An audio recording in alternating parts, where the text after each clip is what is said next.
চলচ্চিত্রের নাম লিখিয়েছেন মেহজাবিন।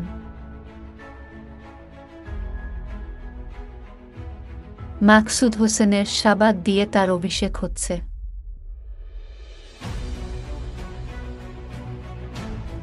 ছবিটি নির্বাচিত হয়েছে ৪৯তম টরন্টো আন্তর্জাতিক চলচ্চিত্র উৎসবে ৫-১৫ সেপ্টেম্বর।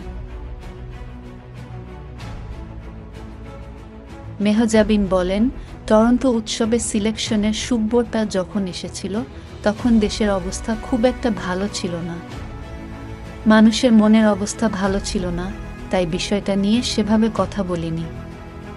এখন পরিস্থিতি ভালোর দিকে যাবে আশা করছি।